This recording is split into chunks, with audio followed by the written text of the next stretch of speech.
importante es para quien trae la palabra que la congregación que está reunida lo bendiga, ore por él y también esté dispuesta a recibir la palabra, ¿no? Nuestra confesión de fe dice que se rinde culto al Señor y dice así que en el culto hay varios elementos que tienen que estar. Y cuando dice la predicación de la palabra, dice el predicar y también dice el recibir la palabra con disposición. O sea, el culto no lo hace solo quien está predicando, sino cada uno de ustedes que sentados allí disponen su corazón para escuchar. Eso también es parte del culto. Así que, bien, pues dijimos la semana pasada que prácticamente yo soy la puerta y yo soy el buen pastor. Son como dos, yo soy, evidentemente, pero que forman parte de un mismo contexto, de una misma idea grande que está diciendo Jesús. Para quienes hoy día se están enchufando, no hay problema, los contextualizo un poquito. Hace algunas semanas atrás, aquí en nuestra iglesia nosotros empezamos a predicar y empezamos a hablar acerca de las 7 veces en las que Jesús dijo de manera enfática en el Evangelio de Juan, yo soy el pan de vida o el pan que da vida, yo soy la luz del mundo, yo soy la puerta y ahora vamos en el cuarto que es yo soy el buen pastor. Entonces estamos nosotros viendo un poquito de qué se trata estos yo soy y hemos descubierto algunas cosas muy interesantes con respecto a los yo soy. Hemos descubierto, por ejemplo, como una cosa que está obviamente en todas las 7 ocasiones, que cuando Jesús dice de manera tan enfática yo soy, Él está de manera muy clara, abierta y totalmente escandalosa hasta cierto punto. Él está diciendo que Él es Dios. Está diciendo yo soy Jehová. Soy Jehová de los ejércitos, soy Jehová Dios, que creó el mundo en 6 días, que lo sustenta con su poder y su palabra. Yo soy el Dios del pacto, que se reveló en la zarza ardiente a Moisés, que se reveló en la columna de fuego en la noche que guiaba al pueblo de Dios en el desierto después que Dios los sacó de Egipto, de la esclavitud. Yo soy el poder del Señor, yo soy Jehová. Por lo tanto, el solo hecho de que Él diga yo soy ya es bastante fuerte. Fuerte, diría, ¿cierto? ¿Quién diría que decía eso? Luli. Se me había olvidado que existía ese personaje. Me acordé de la palabra, no me acordaba bien. ¿Y por qué sabemos que es fuerte? Porque fíjense cómo los judíos reaccionaron cuando escucharon a Jesús decir esto. Varias veces se enojaron. O sea, casi todas las veces dijeron, ¿y este quién se cree? ¿Quién se cree para decir eso? O sea, a ellos no les parecía normal que dijera esto. Miren cómo está inmundo aquí. Qué bonito. Bien. Déjenlo tranquilito. Él es feliz, aquí esta es su casa, nosotros estamos invadiéndosela. Ah, caramba, no, ya ok. Ya, menos mal que no fue en el enchufe. Y cuando Jesús dice esto, los judíos se enojan. Hay una ocasión donde deciden apedrearlo por blasfemo. Entonces, si uno lo lee de manera tan así natural y no nos dan ganas de apedrear a Jesús, algo no estamos entendiendo. Debería darnos ganas de apedrearlo si entendemos bien lo que Él está diciendo, porque está diciendo algo súper escandaloso. Él no está diciendo una proclama que cualquier rabino, profeta o que cualquier persona habría dicho, ¿sí? Empezó el conflicto en algún momento iba a pasar. Este es un conflicto que tiene siglos, Israel y Palestina es nada al lado de esto. Qué feo hacer bromas de eso, nada que ver, ¿no? Solo un pastor amilenista diría bromas de eso. Bien, eso es para un guiño a los teólogos ahí, para los que les gusta la teología. Bien, entonces, recordemos el contexto. Jesús había sanado a un ciego de nacimiento, ¿se acuerdan? Esto generó una batahola, porque era sábado, era Shabbat. Entonces dijeron, oye, este no puede ser de Dios si sana en Shabbat. Miren la tontera en la que se fijaron. Porque mismo Jesús les dice, ya, y si a ustedes se les cae un burrito a un hoyo y es Shabbat, ¿lo van a dejar ahí hasta el otro día? ¿Con la pata quebrada que se muera? ¿O lo van a sacar? Claro que lo sacan, y de hecho lo hacían. Entonces dice, yo veo a alguien que necesita un acto de misericordia. Por supuesto que Jesús respetaba el día del Señor, por supuesto que Jesús se reunía en la sinagoga y lo guardaba, pero había alguien en necesidad, ¿por qué no habría de sanar? Y él ve a este hombre ciego de nacimiento y lo sana. Y los fariseos, es que sanó en Shabbat, es que sanó en Shabbat, es que cómo se le ocurre, es que el Shabbat es tan sagrado, Mientras que Jesús simplemente quiso sanarlo. Llaman a los papás del ciego, oye, ¿es verdad que está Jesús lo sanó? ¿Ustedes creen que este es el Mesías? Dijeron, ellos se trataban de sacar los balazos, no tenemos idea, lo único que sabemos es que si este es nuestro hijo, sí es nuestro hijo. Pero no nos pregunten nada más. Llaman al ciego de nacimiento, y ahí vimos la semana pasada esta frase genial, ¿cierto? Que decía este ciego de nacimiento, porque lo empiezan a interrogar, ¿y qué? ¿Tú crees que él es el Mesías? ¿Crees que él es el Cristo acaso? Y él dice, y le dice, ¿no te das cuenta que él es un pecador? ¿Te sanó en Shabbat? ¿Cómo un pecador? ¿Cómo alguien va a sanar en Shabbat? ¿Es un pecador? Y dice, si él es pecador no lo sé, yo solo sé que yo era ciego y ahora veo. Concreto, claro, directo. Se indignaron los fariseos, lo echaron de la sinagoga. Y en ese contexto Jesús dice, yo soy la puerta. Sí, los pueden echar de la sinagoga, pero yo soy la puerta del reino de Dios. Y el que cree en mí es parte del rebaño, aunque lo echen de la sinagoga. Ahora entonces Jesús continúa, porque esta es la continuación directa. Y él entonces ahora dice que él no solo es la puerta del redil, ya Pastor se refiere a una puerta no de casa, ya se refiere a una puerta de un redil donde se guardan las ovejas. Entonces ahora él dice, pero no solo es la puerta de este redil, dice, yo soy el pastor en este redil. Es fuerte esto porque claramente faltaban buenos pastores en Israel. Faltaban buenos pastores en Israel. Miren, Dios no le exigía a los pastores que sanaran ciegos. Obvio, ese no es el punto. Pero si vieron que Dios estaba haciendo un milagro, lo mínimo es acoger y recibir y alegrarse con este hombre que fue sanado. Es lo mínimo. Dios no les pedía mucho más. Y ni siquiera eso fueron capaces de hacer. Faltaban buenos pastores en Israel. El episodio del ciego de nacimiento dejó esto en evidencia. Pero esto era algo casi constante a lo largo de la historia de Israel. Ojalá hubiese sido solo en el siglo I. Pero no. Ustedes miran más para atrás y van a encontrar en Jeremías, siglo VIII antes de Cristo, que ya está de parte de Jehová esta queja, que levanta a su profeta y dice, faltan pastores en Israel. Y yo voy a levantar pastores conforme a mi corazón, porque los que hoy día están trasquilan a las ovejas, los que hoy día están se aprovechan de ellas, pero no las cuidan, no les dan pastos, no las alimentan. Entonces evidentemente este problema ya era un problema histórico. Tal vez Israel podía recordar algunos buenos pastores que habían tenido a lo largo de su historia. Tal vez Moisés. Moisés los guió 40 años en el desierto. Y fue un buen pastor para Israel. No le faltó comida, no le faltó agua, no le faltó sombra y frescor durante el día, no le faltó calor y luz en la noche. Ahora, no es por Moisés que Moisés fue un buen pastor, es porque Jehová iba con él y porque Moisés humildemente seguía a Jehová. Siguiendo al Señor, Moisés iba a ser un buen pastor. Y esta es como una lógica, como una ley inquebrantable, porque después vienen los jueces que gobiernan sobre Israel y los reyes. Y en todos esos casos era básicamente lo mismo. Si un juez temía a Dios y seguía la voluntad de Dios, terminaba por consecuencia siendo un buen pastor para Israel. Si un rey temía al Señor y obedecía la ley, por consecuencia terminaba siendo un buen rey para Israel. Si desobedecía la ley, terminaba siendo un pésimo rey que descarriaba a Israel. Esta es la historia de Israel. Y les faltaban buenos pastores.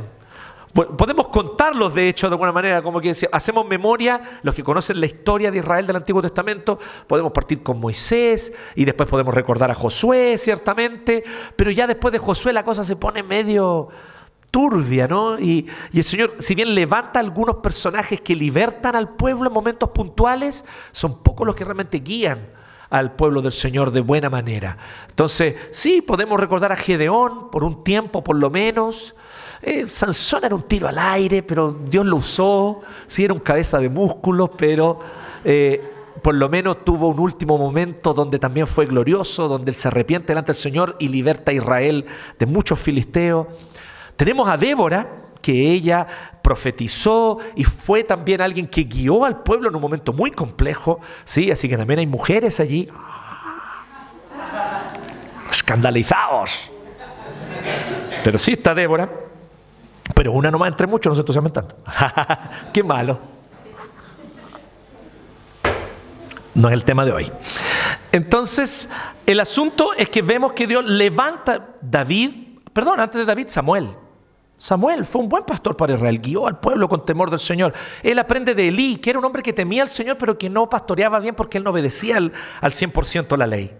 Así que Elí, aunque era un hombre que temía al Señor, era un hombre más bien tibio también. Y eso traía sus problemas. Pero Samuel fue alguien mucho más decidido en obedecer la ley, y Samuel unificó a Israel, preparando el escenario para los reyes. Y ahí después Saúl, que parte bien, partía de caballo inglés, pero después en la mitad, guatea.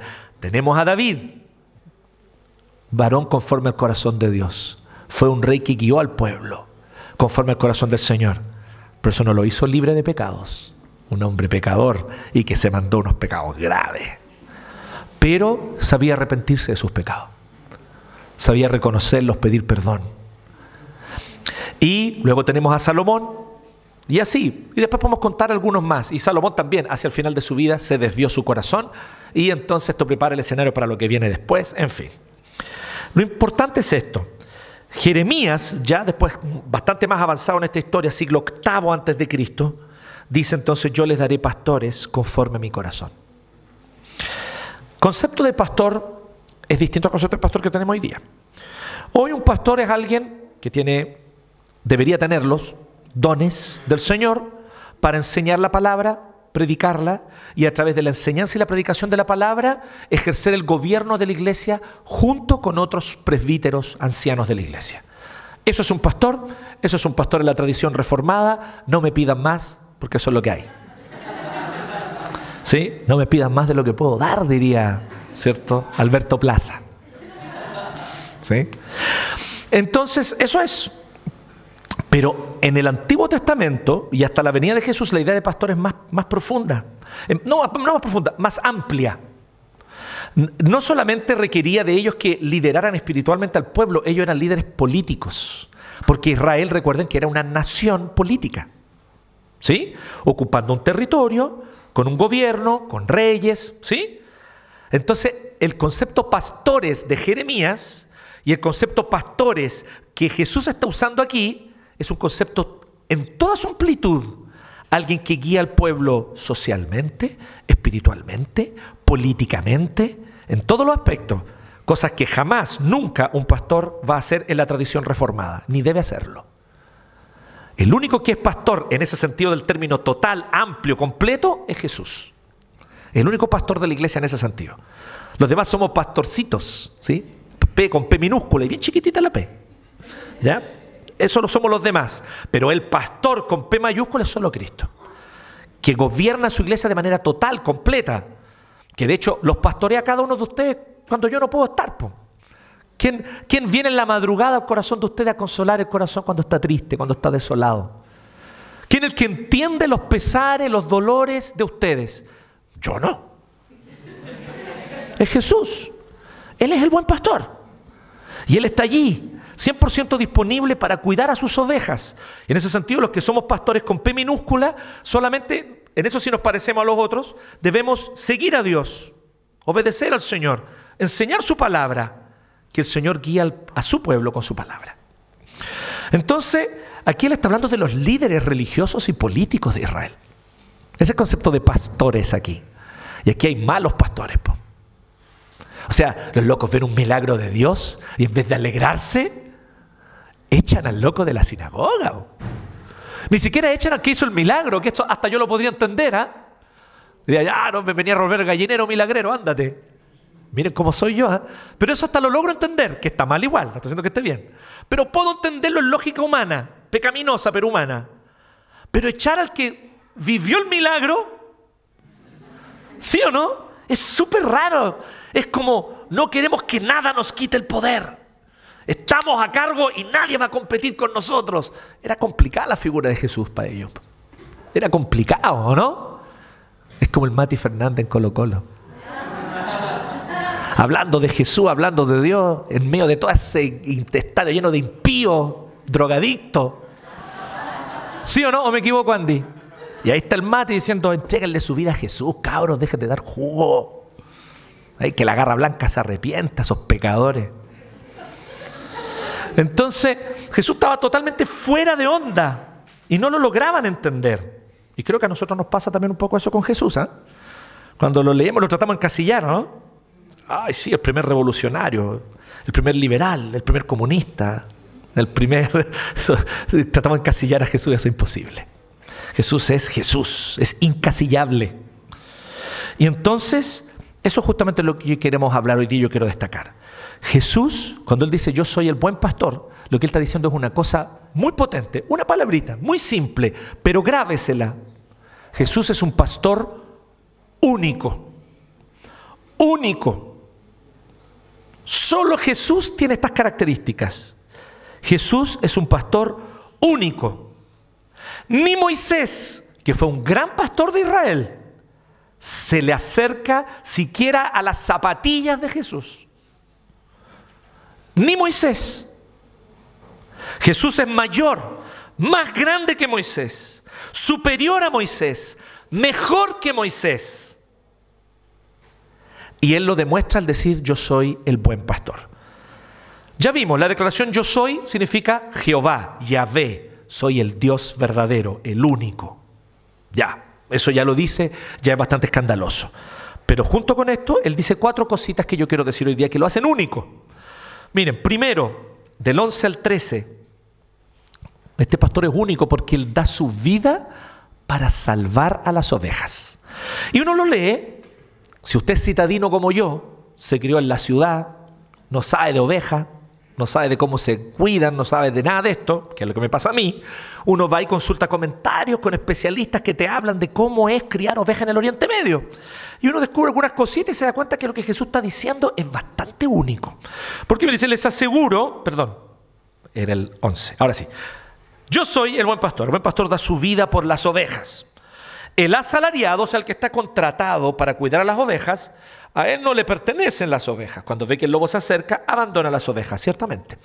De hecho, había una ley, no de la ley inspirada por Dios en el Antiguo Testamento, sino una ley anexa, hecha por rabinos, que estaba ya vigente en el siglo I, que decía que cuando un pastor estaba cuidando a las ovejas y venía un lobo, y era solo uno, entonces él tenía que cuidar a las ovejas. Si él dejaba que el lobo entrara al redil y comiera las ovejas o las matara, él tenía que responder con una indemnización por eso. Pero si eran 2 lobos, tenía derecho a arrancarse. ¿Está buena la ley o no? Entonces, si es un lobo, no, pues tiene que hacer algo al respecto. Si es un lobo, ¿sí? Ahora 2 puede arrancar. Se le permitía. Entonces, es interesante notar que no es que Jesús esté reprochando a un asalariado por huir. Él dice, es natural que el asalariado huya. Es natural eso. Él no está reprochándolo. Él dice, ese es el deber del asalariado de alguna manera, cuidar a las ovejas en la medida de lo que él pueda. Pero aquí donde viene lo interesante, que él dice que él no es el dueño, pero en cambio el dueño, él ciertamente da su vida por las ovejas. Dando a entender que el dueño sí daría la vida por las ovejas. Y aquí donde yo les quiero decir algo, los dueños de las ovejas tampoco daban su vida por las ovejas. Por eso les digo que es único. ¿Sí? Los dueños de las ovejas tampoco daban su vida por ellas. Y miren, y la razón es bien sencilla, incluso si quieren ser bien prácticos. Supongamos que era un pastor del rebaño súper animalista. Vegano, pelo teñido, animalista. Y entonces él estaba ahí y viene unos lobos a atacar el rebaño. Si él muere, el rebaño se dispersa, po. Él no va a salvar al rebaño muriendo. Lo va a dejar indefenso. ¿O es muy tonto lo que estoy diciendo? Es como obvio, po, ¿no? ¿Se fijan que Jesús es único? Él está diciendo que él, en cambio, si él da su vida, las ovejas se salvan. En el caso de él, dar la vida por las ovejas las salva. O sea, ¿en qué tipo de embrollo están estas ovejas? ¿En qué tipo de trampas se metieron? que es un caso totalmente único y absolutamente anormal, que el pastor, dando su vida, salva a las ovejas. Y nosotros sabemos cuál es el embrollo en que estas ovejas se metieron. Se llama pecado, se llama caída, se llama un corazón autocentrado en el yo, incapaz de identificar y reconocer su dependencia de Dios el Creador, incapaz de reconocer su necesidad de Dios, y que se cree autosuficiente, independiente. Yo puedo, yo lo haré, yo lo logro, mi inteligencia, mi voluntad, mis buenas obras, mi moralidad. Yo haré las cosas. Eso solo nos lleva a la perdición. Entonces Jesús es el buen pastor que, dando su vida, salva a las ovejas.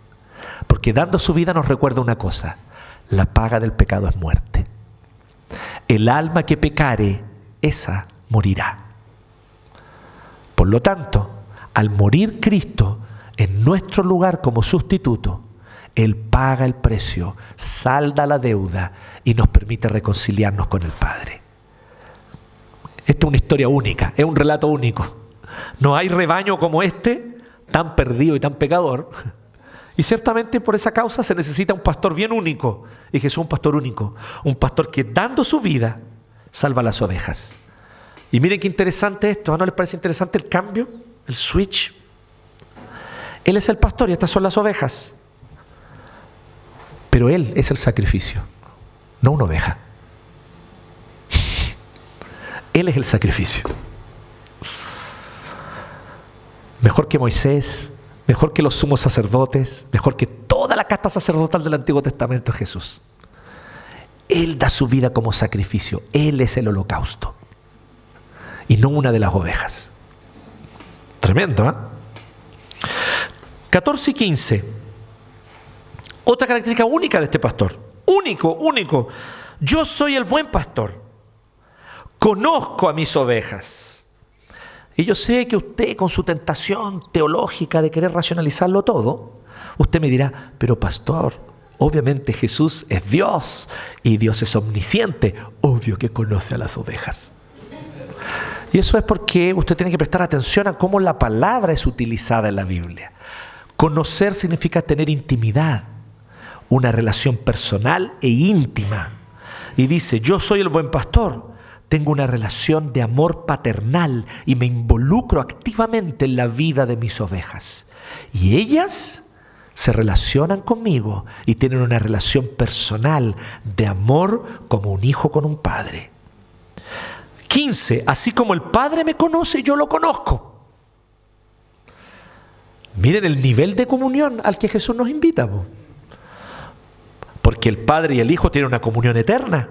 Desde antes que existiera el mundo, ellos tres, Padre, Hijo y Espíritu Santo, ya gozaban y disfrutaban de una comunión perfecta, el uno con el otro. Y Jesús nos invita a ser parte de esa comunión con Él. Hay un cuadro, varias veces yo lo he mostrado, ahora no lo traje, pero ustedes lo pueden encontrar. Un fresco, que son estos que se pintan en las paredes, muy famoso y muy antiguo. Debe ser del siglo III o IV, ¿sí? Antiguo. Donde está representada la Trinidad. ¿Y saben cómo está representado? Hay una mesita, muy en este estilo bizantino. ¿Conocen ese estilo de pintura bizantino? Los que saben un poquito de arte saben a lo que yo me refiero. Piensen en el bizantino del siglo IV, sí, muy antiguo, muy rudimentario. Y está pintado esto en una pared grande, en una iglesia. Y ahí entonces están los tres sentados en una mesa. Y miren qué bonito, con una frutera al medio. ¿Sí? Entonces están los tres, el Padre, el Hijo y el Espíritu Santo sentados en una mesa. Y cuando uno ve el cuadro así de frente, hacia uno, una banca vacía. Y la idea es la siguiente, es que la Trinidad nos invita a sentarnos a la mesa con ellos. Así, siéntese aquí, mira, hay frutita fresca. La comunión que tenemos los tres, queremos que ustedes también la disfruten con nosotros. Jesús está diciendo que Él es un pastor único, porque Él tiene un amor íntimo y profundo por sus ovejas. Y Él invita a las ovejas a que también tengan ese tipo de relación con Él. Esto es una de las claves también de este pastor. Su amor lo mueve. Su amor lo mueve. No es menor decir esto, ¿eh? Porque uno podría decir así: ¿por qué Jesús fue a la cruz y murió por nuestros pecados? Bueno, porque había que mantener el orden cósmico, po. Y no es una mala razón, ¿eh? El pecado viene a afectar todo el orden creado. Y el pecado daña, y la caída daña todo el orden creado. Y Cristo, para restaurar el orden cósmico y sobre todo la gloria de Dios en ese orden cósmico, dio su vida. Y es verdad, decir algo como eso sería correcto. Ya no es ni blasfemia ni mala teología, es buena teología. Pero a mí me preocupa un poquito de mis queridos correligionarios, compañeros calvinistas, que de repente pierdan de vista algo que la Biblia es clara y explícita.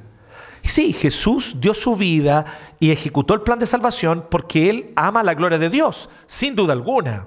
Amén, decimos todos los calvinistas. Pero no olvidemos que también lo hizo porque nos ama personalmente. Entonces, decir que lo movió el amor por sus hijos es perfectamente bíblico. ¿Sí? Y si los calvinistas me quieren sacar de sus filas por decir esto, que me saquen. Yo quiero ser fiel a la Biblia. En la Biblia es claro esto.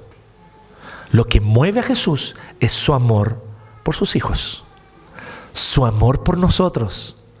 Él nos ve en nuestra desolación, Él nos ve a nosotros en nuestra soledad, Él nos ve a nosotros en nuestra perdición, Él nos ve a nosotros en condenación, y su corazón es movido a compasión. Y por causa de que nos ama profundamente dice: yo no te quiero, hija, yo no te quiero perdida así. Hijo, yo no te quiero perdido así. Y Él viene y da su vida por nosotros. Esa es la segunda cosa que lo hace único. Su amor lo mueve. Su amor lo mueve. No a cualquier pastor lo mueve su amor, aunque sea dueño de la oveja. Pero a este lo mueve su amor por las ovejas. Miren lo tercero. Solo un versículo, el 16. Tengo otras ovejas que no son de este redil, y también a ellas debo traerlas. Así ellas escucharán mi voz y habrá, ¿cuántos? Un solo. ¿Cuántos rebaños? Un solo rebaño y un solo pastor. Un solo rebaño y un solo pastor. Él se está refiriendo, sí, a nosotros. Él está diciendo: mira, aquí está usted. En Juan 10, 16. Estaban ustedes aquí, miren. Estaban los ampay. ¿Sí o no? El Señor estaba pensando, diciendo así: bueno, hay otras ovejas que no son de este redil. Están perdidas allá cerca de la Tierra de Fuego, en Sudamérica. Ustedes no saben porque no han descubierto América todavía. ¿Sí? Podría haber dicho eso Jesús, pero no quiso hacer tanto spoiler. ¿Sí? De aquí a unos 1490 años más o menos, ustedes van a ver que hay otro continente. Y allá tengo ovejas. Tengo ovejas. Ellos tienen que escuchar este mensaje, llegar a ellos y creer. ¿Sí? Pero en ese tiempo ni siquiera había llegado a Europa la cuestión. Y tengo otras ovejas, tengo una oveja ahí perdida en el norte de Europa. ¿Sí? Las tengo que atraer también. Veo aquí a un joven que nos acompaña, parece vikingo el caballero. Tal vez usted es descendiente de ellos. Es una oveja el Señor. El Señor ya sabía que habían ovejas esparcidas por el mundo. Y Él dijo: hay que ir a buscarlas. Y vamos a hacer un solo rebaño y un solo pastor. Un solo rebaño y un solo pastor. Y esto es interesante, queridos. No hay dos pueblos de Dios, hay uno solo. ¿Sí? Estamos en un tiempo que es bien complejo. Hay un conflicto complejo de entender. No es tan simplón el conflicto allí entre Israel y Palestina. Hay temas que se necesitan conversar con calma, con mesura, ¿ok? No apasionarnos. Pero una cosa que a mí sí me decepciona es cuando en el mundo evangélico de alguna manera se da a entender que Dios tiene como dos pueblos, con dos planes de salvación. Uno si desciendes de Abraham y eres judío y tienes pasaporte israelí. Y otro que es como el plan de salvación ya común, el random, ¿sí? Que es como creer en Jesús, ¿sí? Cree en Jesús, es salvo por la fe, por gracia, mediante la fe. Eso es para... Pero hay un plan de salvación premium. 2.0, premium. Eso es para los que descienden de Abraham. No, queridos. Jesús está claro en decir aquí, no hay dos rebaños, hay un rebaño. Un rebaño bajo Jesucristo como Señor y Salvador. No cree que Jesús de Nazaret es el Mesías, no es pueblo de Dios. Punto. Es que mi apellido es Cohen. No importa.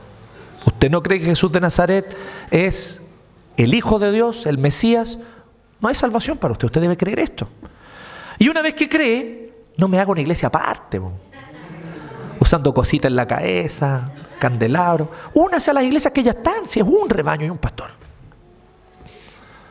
¿Me entienden? Pero ya, ¿para qué vamos a entrar ahí metiendo el dedo en la herida? Usted me entiende la idea. Esto lo hace único. ¿Saben por qué?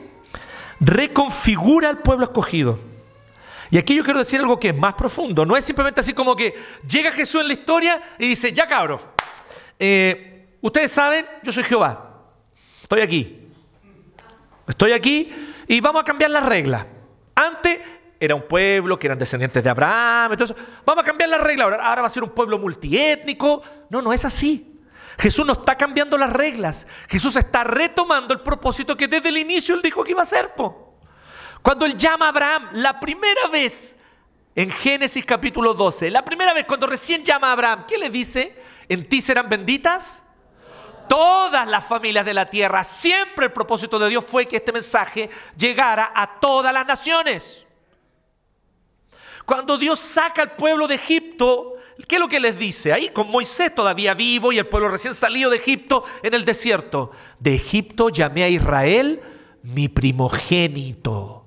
¿Usted sabe lo que es un primogénito en la cultura semítica antigua? El hijo mayor. Sí. ¿Pero qué responsabilidad implicaba? Él era responsable por sus hermanos menores. Lo que le está diciendo es, Israel, tú eres mi primogénito. Tú tienes la responsabilidad de anunciar esto a las otras naciones, que son tus hermanos. Siempre el propósito de Dios fue escoger un pueblo que fuese luz a las naciones. Un concepto que no aparece en el Nuevo Testamento, que aparece en el Antiguo. Luz a las naciones. Para eso Dios los puso allí. Y después Dios le levanta profetas que los reprenden. ¿Y qué es lo que le dicen? Oye, por culpa de ustedes, Israel, mi nombre es blasfemado entre las naciones. Y se supone que ustedes tenían que cumplir la función contraria, que por causa de ustedes mi nombre fuese glorificado entre las naciones. Israel no desempeñó su papel misional. El Israel del Antiguo Testamento. Nosotros aquí somos el Israel del Nuevo Testamento. A mí me encanta esto, cuando usted va a leer a los clásicos reformados, usted se encontrará a Calvino, por ejemplo, a otros teólogos que dicen con toda libertad, no se hacen ni un drama. Cuando hablan de la iglesia dicen así, el Israel del Nuevo Testamento. Y cuando hablan del Israel dicen la iglesia del Antiguo Testamento. Es perfectamente intercambiable. Esto es sana teología. Esto es teología bíblica. Esto es tener una verdadera visión bíblica del asunto. Siempre Dios tuvo este propósito. Entonces, ¿qué es lo que empezó a ocurrir? El pueblo se empezó a encerrar y empezó a entender la elección como un privilegio solamente y no como una responsabilidad. Pero como dice y aprendemos del gran teólogo Peter Parker, que toda gran responsabilidad, todo gran poder lleva consigo una gran responsabilidad. Eso, ¿cierto? ¿Qué teólogo es ese? El hombre araña, Spider-Man. Entonces, todo gran poder tiene consigo una gran responsabilidad. Y ellos no entendieron eso. Ellos se quedaron solo con el gran poder. ¡Ay, qué privilegio! Somos escogidos. Hoy encerrémonos entre nosotros y no le digamos a nadie. Ahí está Jonás como ejemplo. Dios viene y lo llama, anda a predicarle a los ninivitas. Pueblo pagano, idólatra. ¿Qué hace Jonás? Agarra un barco, o sea, para el otro lado. No, no quiero eso. Y a uno le enseñan mal esa historia en la escuela dominical a los que se crían de niños en la iglesia. Y le dicen, es que Jonás le tuvo miedo porque los ninivitas eran muy violentos. ¿No dice eso el libro de Jonás?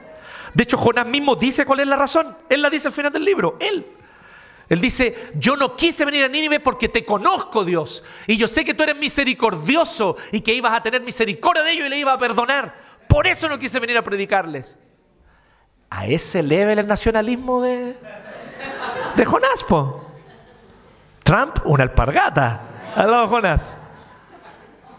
Tremendo, ¿no? El nacionalismo.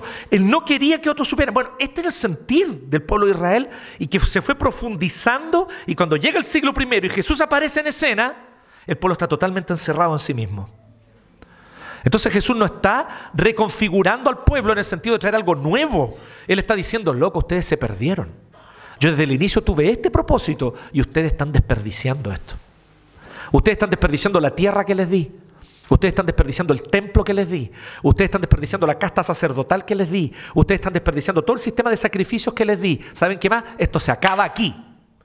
Yo soy el sacrificio, yo soy el sumo sacerdote, yo soy el verdadero templo. Destrúyeme y en 3 días me levantaré de nuevo. ¿No es eso lo que dice Jesús? Se acaba esta cuestión aquí. Y ahora todo el que cree en mí es parte de Israel. Yo soy la puerta y yo soy el buen pastor. Más claro echarle agua, ¿no? ¿Sí? Entonces, haciendo un teaser con el último que vamos a tener, el último sermón que vamos a tener de esta serie, Jesús les dice incluso, yo soy la vid. ¿Saben lo que significa eso? Vaya al Antiguo Testamento y lea lo que es la vid en el Antiguo Testamento. Ezequiel 15, por ejemplo, la vid es el pueblo de Dios. Jehová dice así, yo planté una vid para que me diera uvas, pero en vez de darme uvas buenas, me dio uvas amargas. ¿Qué puedo hacer con la vid? Dice Jehová. Porque su madera no sirve para nada, no puedo hacer ni siquiera un gancho para colgar ropa. Ezequiel 15, léalo, está ahí. Entonces, ¿qué haré con este pueblo, con esta vid si no me da uvas? Porque es para lo único que existe. No puedo hacer un mueble, no puedo hacer un gancho para colgar ropa, nada. Lo tomaré y lo echaré al fuego. Jesús con Ezequiel 15 en mente dice en Juan 15, yo soy la vid. El que está en mí lleva fruto. El que permanece en mí lleva fruto. Pero el que no permanece en mí no lleva fruto. Lo cortaré y lo echaré al fuego. Jesús con su presencia aquí en Jerusalén, lo que Él está diciendo es, aquí se dividen las aguas, chiquillos. Sean descendientes de Abraham, sean descendientes de Jacob, pertenezcan a alguna de las 12 tribus, no importa. No creen en mí como Mesías, ustedes ya no son más pueblo. De aquí para adelante se acabó mi paciencia. Los que crean en mí, esos son mi pueblo. Y Él configuró nuevos 12 patriarcas. ¿Se han fijado en eso, no? ¿Cuántos discípulos son? ¿Y cuántos eran los patriarcas del antiguo Israel? No es casualidad. ¿Y cuántos son los que adoran ante el trono del Cordero en Apocalipsis? ¿Cuántos ancianos? 24 ancianos. Los 12 patriarcas del Antiguo y los 12 patriarcas del Nuevo Testamento. Un solo pueblo, un solo rebaño, un solo pastor. Entonces Él viene y con estos nuevos 12 patriarcas dice, ahora chiquillos, vayan a todas las naciones. Ya no se hace discípulos circuncidándolos, se hace discípulos bautizándolos. Vayan, anuncien, prediquen y todos los que se bauticen van a ser incluidos en el pueblo. Son mi rebaño. Estoy resumiendo la historia, pero así llegó a nosotros la cosa, ¿me entienden? ¿Sí? Con muchas vicisitudes entre medio, con muchos pecados, no los vamos a negar, ¿sí? Traían la Biblia en una mano, la espada en la otra, ok, de acuerdo, no vamos a negar eso, pero también, ¿para qué vamos a entrar en detalle? Pero ustedes saben lo que quiero decir, lo importante es que el mensaje del Señor llegó a nosotros. Reconfigura al pueblo escogido. Cuarto lugar, ¿qué es lo que hace? Cuarto y último lugar, ¿qué es lo que hace a Jesús único como pastor? Ay, esto sí que lo hace único. 17 y 18. Por eso me ama el Padre, porque entrego mi vida para volver a recibirla.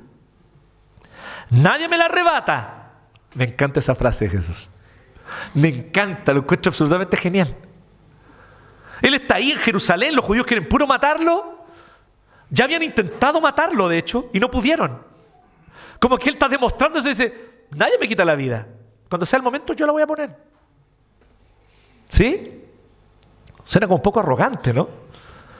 Pero una arrogancia bien merecida, porque es verdad que él nadie se la arrebata. Él la toma, Él la entrega y Él la vuelve a tomar. Yo la entrego por mi propia voluntad. Tengo autoridad para entregarla y tengo también autoridad para volver a recibirla. Chiquillos, ni un pastor puede hacer eso. Ni un líder del pueblo puede hacer eso. Nadie puede hacer eso. Yo tengo autoridad para entregarla y tengo también autoridad para volver a recibirla. Este es el mandamiento que recibí de mi Padre. Por lo tanto, ¿qué es lo que está diciendo aquí? Que Él es único por una sencilla razón, simple y clara, que Él resucita con poder. De la que ya les dice antes, les dice que Él va a resucitar. Les anuncia que Él va a resucitar.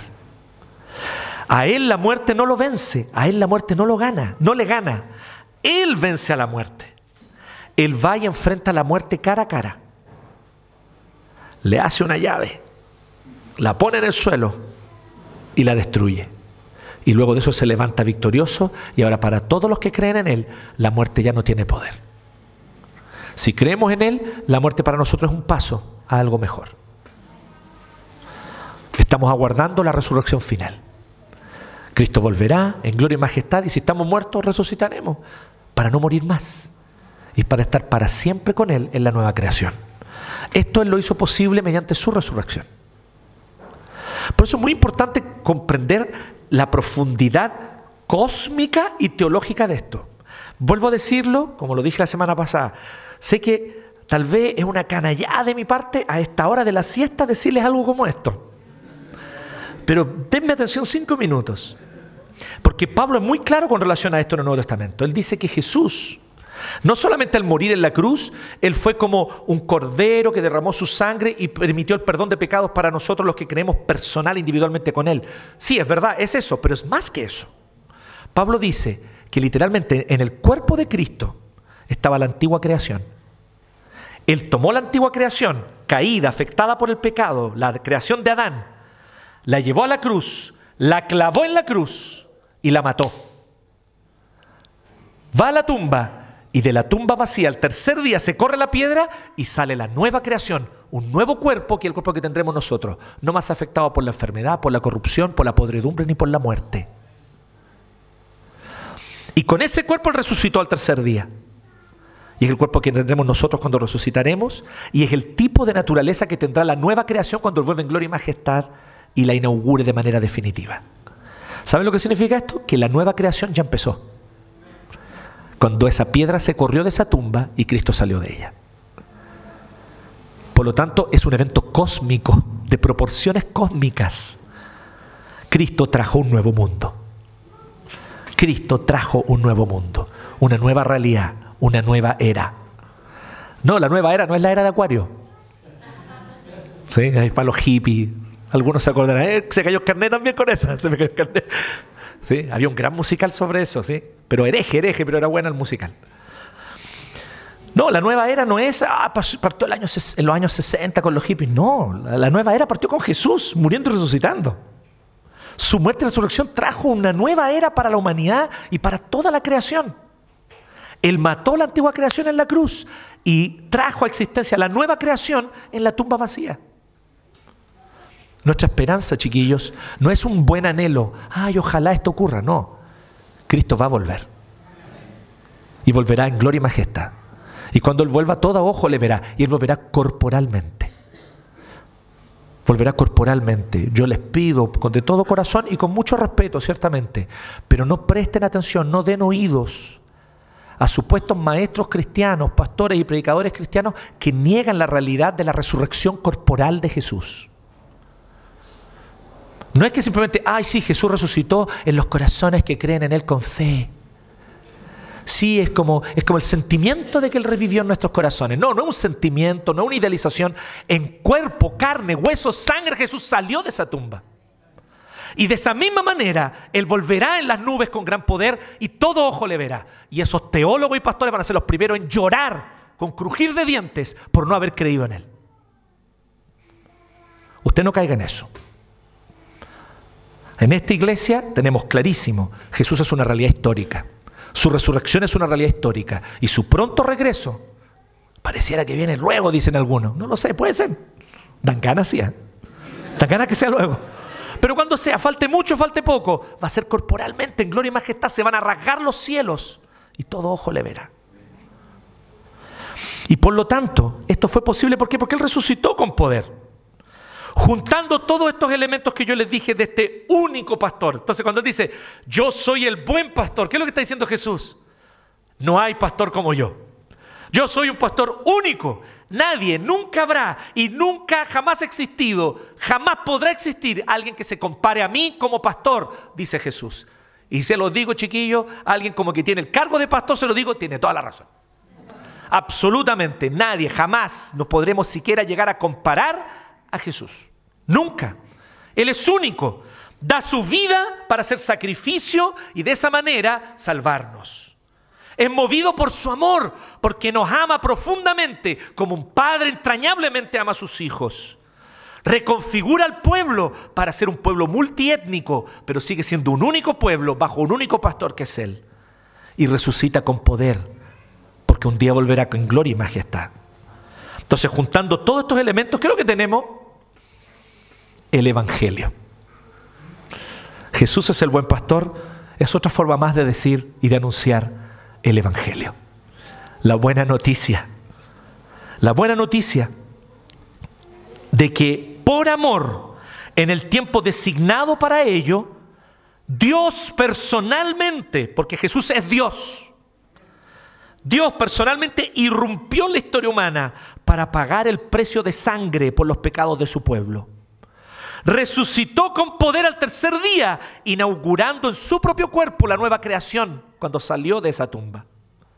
Y ahora Él está configurando y reuniendo un Israel renovado. Me tomo aquí literal de un versículo de Pablo en Romanos. No digan que lo inventé yo, está ahí en Romanos. ¿Usted cree en Jesús? Usted es israelita. Pablo dice en Romanos, el verdadero israelita es aquel que lo es en el corazón. No el que tiene una circuncisión en la carne, es el que en el corazón ha creído que Jesús de Nazaret es el Cristo, el Hijo de Dios. Entonces Él está reuniendo un Israel renovado, compuesto por personas de toda lengua, tribu y nación, y se encuentra extendiendo por toda la creación el glorioso anuncio de que Jesús de Nazaret es el Cristo, como decíamos. Este es el Evangelio. Entonces, cuando leamos esa declaración, Jesús es el buen pastor, pensemos en el Evangelio. Pero solo para que nos quedemos con una imagen, si me permiten. ¿Sí? Los protestantes no usamos imágenes, pero miren, les voy a evocar una imagen. Una imagen antigua, a propósito de frescos pintados ahí en las paredes. Hay un fresco más antiguo que ese otro que les comenté. Debe ser, algunos calculan, del siglo I, II. ¿Saben dónde se encuentra? En las catacumbas, debajo de las ciudades romanas, donde se reunían a escondidas los primeros cristianos. Y había varias imágenes pintadas. Y una imagen recurrente que está en casi todas las catacumbas es un joven pastor cargando una ovejita con 2 patitas acá y las otras 2 patitas acá. ¿Lo han visto? Y él va cargando a su ovejita en sus hombros. Es una representación de Cristo, que viendo que estábamos perniquebrados, perdidos, nos fue a buscar, nos tomó en sus hombros y nos trajo al redil. Jesús es el buen pastor, es el Evangelio, que es salvación también para ti.